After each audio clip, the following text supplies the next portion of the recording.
Hello, everyone, and welcome to In the Library. I'm your personal librarian, Bill Gerardo. If you're new here, welcome. And if you're returning, welcome back. Here we talk all things books, words, and writing. Today, I'll be discussing Bill Bryson's book, One Summer, America, 1927. So come on in, take a seat, and let's turn some pages.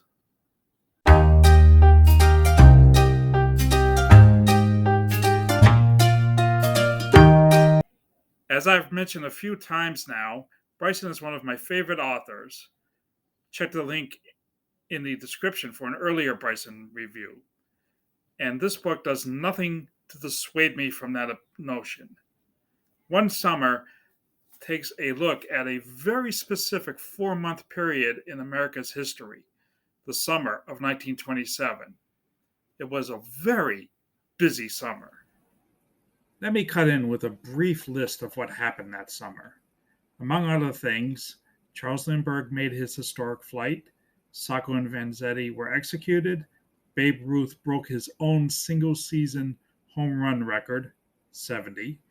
The Mississippi River had a historic flood, wreaking havoc up and down the Midwest and South. Jack Dempsey legitimized boxing into a professional sport. The jazz singer became the first official talkie.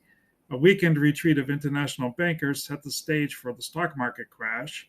Showboat brought Broadway back from the brink, and Philo T. Farnsworth invented television, putting Broadway back onto the brink. And this was just the very beginning of things. By the way, if you enjoy this type of content, please subscribe and hit the notification bell. Feel free to check the link below in the description to join our Discord. Bryson, in his usual mix of seriousness and humor, takes you beyond the dates and places. He lets you get to know the people, who they are, and what they're thinking. Whether it's Lindbergh, Dempsey, Farnsworth, Woodrow Wilson, Al Capone, or any of the other cast of characters, the book almost reads like a novel, all building up to a grand ending. Each section of the book covers 1 month, May through September, with several chapters within. The prologue is set in April of 1927, setting the stage for the eventful summer that is rapidly to come. As we get into summer proper, the book begins in earnest, throwing us right into the fire with a story of a murder mystery that gripped the nation, when a housewife and her lover kills her husband. Both are ultimately executed. As this dies down, Lindbergh makes his solo flight to Paris, and our summer begins. Having said that, while the main events take place in the summer of 27, Bryson takes our people back 20, 30, or more years into their childhoods and through adulthood, letting us know how their whole life experience have led them to this place.